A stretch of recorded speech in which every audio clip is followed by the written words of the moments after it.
Hello students, hope you all are doing well. जैसे कि हम लोगों ने principles of management both scientific and technical by Henri Fayol and by Frederick Taylor, दोनों principles हमने check कर लिए। प्रिंसिपल्स ऑफ मैनेजमेंट, अब उसी प्रिंसिपल्स ऑफ मैनेजमेंट में साइंटिफिक प्रिंसिपल्स जो हमने चेक किए थे उसकी कुछ टेक्निक्स बताई गई है।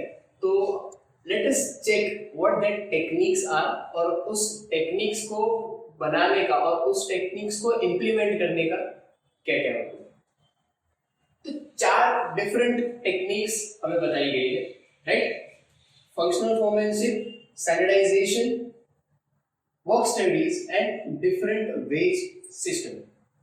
तो आइए इन चारों टेक्निक्स को डिटेल में पढ़ते हैं। फंक्शनल फॉर्मेनशिप, देखो फंक्शन का मतलब होता है काम करना, फॉर्मेनशिप का मतलब होता है कि उसको किस तरीके से करवाना है। अलग अलग लोग, क्योंकि देखो हर काम के लिए अलग लोगों का होना जरूरी है। पहले ट्रेडिशनल अप्रोच में हमने देखा था कि वो सिंपल स्ट्रक्चर से काम करते थे, एक पर्सन काम दे दिया, जो भी एक्स्ट्रा एज ऑफ काम आता है वो सारा काम फिर उनको देखना होता है। फंक्शनल फॉर्मेनशिप में क्या किया कि भाई ये टेक्निक क्या बताती है कि आप काम को दो अलग अलग लेवल्स पे डिस्ट्रीब्यूट कर दो। कौन से लेवल्स पे? तो प्रोडक्शन और प्लानिंग। अब प्लानिंग का क्या काम होता है? तो देखो प्लानिंग का काम होता है सोचना। प्रोडक्शन तो यहाँ पे ह्यूमन वर्क, फैक्ट्री वर्क आता है, लेबर वर्क आता है। साइंटिफिक प्रिंसिपल्स जो है वो प्योरली इंडस्ट्रियल ओरिएंटेड प्रिंसिपल्स है, राइट? कि वो प्रिंसिपल्स वहां पे काम करते हैं जहां पे इंडस्ट्री ओरिएंटेड काम होता है, मैन्युफैक्चरिंग का काम होता है, राइट? तो मैन्युफैक्चरिंग में प्रोडक्शन तो आएगा, प्रोडक्शन के साथ साथ उनको उन चीजों की प्लानिंग भी करनी पड़ेगी, राइट? तो प्लानिंग में क्या क्या प्लानिंग करनी है? तो उनको रूट प्लानिंग है, इंस्ट्रक्शन है, टाइम एंड वर्क है, डिसिप्लिन है, मतलब कि उनको ओवरऑल सुपरविजन, एम्प्लॉइज का ध्यान रखना है, एम्प्लॉइज को अपना रूट, उनका काम बताना है, उनको इंस्ट्रक्शन देना है, जिस जिस काम के लिए जो जो प्रॉपर इंस्ट्रक्शन चाहिए वो सारे इंस्ट्रक्शन प्रोवाइड करो। कितना काम करते हैं कितने समय के अंदर, राइट? टाइम एंड वर्क, उनको भी आप रेशियो बना के एनालाइज करो कि टाइम ज्यादा लग रहा है, काम कम हो रहा है, या दोनों इक्वली बैलेंस चल रहा है। टाइम एंड वर्क दोनों का भी एनालिसिस करना है और एम्प्लॉइज को डिसिप्लिन में भी रखना है, राइट? प्रोडक्शन के अंदर क्या काम है? तो देखो प्रोडक्शन के अंदर जितना भी आप मटेरियल को प्रोड्यूस करोगे, स्पीड, कितने स्पीड से काम हो रहा है, टाइम और वर्क इक्वल जा रहा है या नहीं जा रहा, मशीनरीज प्रॉपर काम कर रही है या नहीं, इन सब के लिए अलग अलग लोगों को रखना है, राइट? मतलब ये सारे काम प्रोडक्शन में करना है तो इसका मतलब ये नहीं ये सारे काम प्रोडक्शन में कोई ये करेगा। You can find a foremanship, आपको काम को डिस्ट्रीब्यूट करवाना है, राइट? मशीन्स प्रॉपरली वर्क कर रहे हैं या नहीं, मशीन्स को रिपेयरिंग की जरूरत है तो वो टाइम पे हो रहा है या नहीं, और ये सारी चीजें फंक्शन कर रही है या नहीं, उसको इंस्पेक्ट भी करना, उसको सुपरवाइज भी करना है। Standardization and simplification of work, देखिए जितना भी काम आपकी कंपनी में हो रहा है वो पूरा एक मेथड, टेक्निक, प्रोसेस और एक सिस्टम के थ्रू जाता है। तो वो सिस्टम जो है वो आपको कैसा करना है? सिंप्लीफाई करना। अब देखो सिस्टम सिंप्लीफाई कब होगा? जब आपने नंबर्स ऑफ टेक्निक्स अपनाए। एग्जाम में भी हम लोग जब पढ़ाई के मतलब जब हम पढ़ने के लिए पढ़ते हैं, ठीक है, तो हम लोग क्या करते हैं? हम लोग अलग अलग तरीके से पढ़ते हैं, फिर उसमें से जो बेस्ट ऑप्शन होता है हमारे लिए हम उसको सिलेक्ट करते हैं। यहाँ पर भी क्या करना है?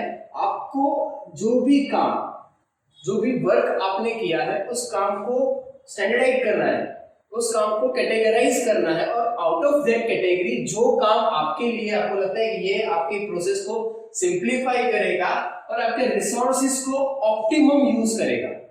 आपके रिसोर्सेज का यूज प्रॉपर होना चाहिए और काम जो है वो प्रोसेस से जाना चाहिए, सिस्टमैटिकली जाना चाहिए, जिससे अल्टीमेटली आपका कॉस्ट भी क्या हो?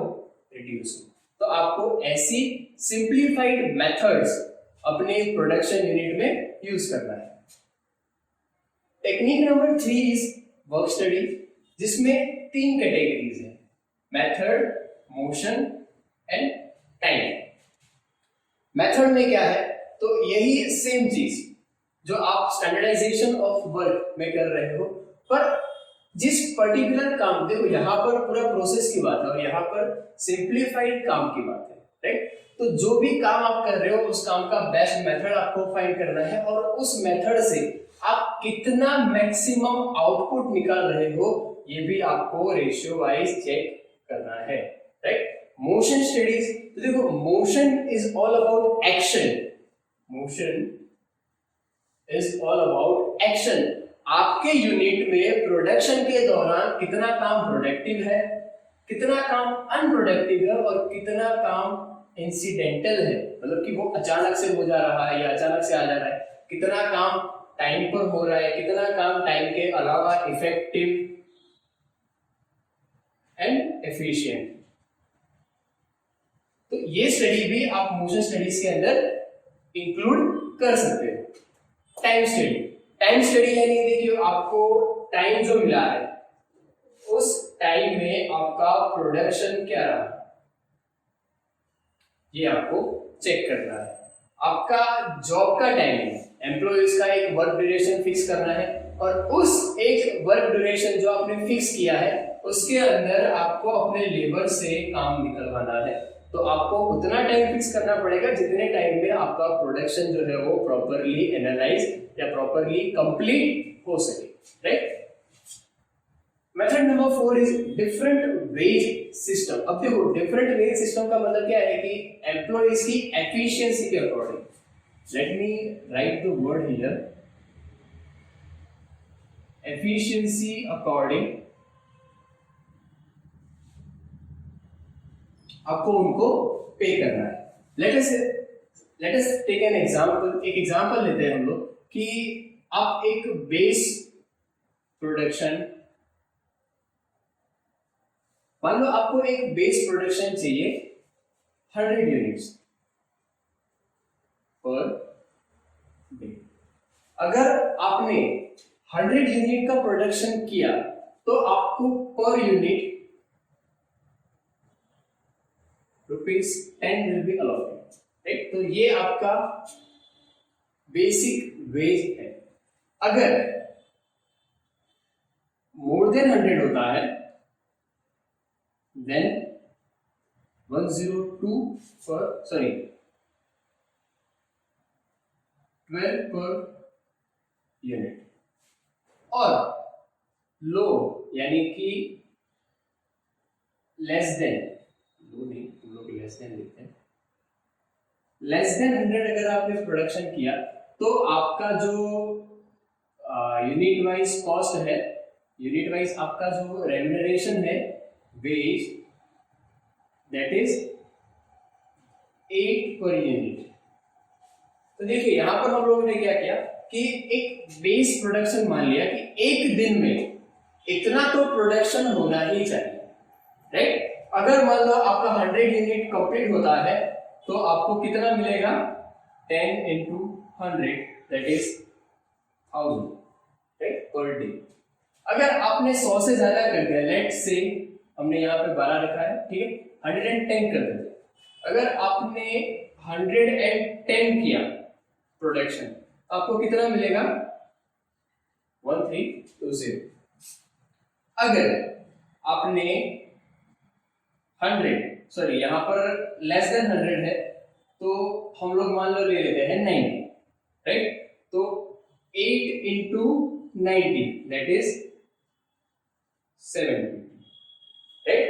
तो these are the basic different system, basic wage system जो आप अपने परफॉर्मेंस के अकॉर्डिंग एम्प्लॉइज को डिस्ट्रीब्यूट कर सकते हो। एम्प्लॉइज को वो प्रोडक्ट टाइमली अगर आपको देते हैं तो आप अलग अलग तरीके का कैटेगराइज्ड सिस्टम, तो इससे क्या होगा, इससे आपका प्रोडक्शन इंक्रीज होगा। हाँ, कहीं ना कहीं आपका वेस्टेज इंक्रीज होने के चांसेस भी है, पर अगर मान लो आपके एम्प्लॉइज प्रॉपर डिसिप्लिन में काम करते हैं, उनके ऊपर इंस्पेक्शन प्रॉपरली हो रहा है, राइट, तो आप अपना वेस्टेज जो है प्रोडक्शन का वो भी कम कर सकते हो। So this is the analysis of techniques for the principles of scientific management, right? I hope you all have understood it.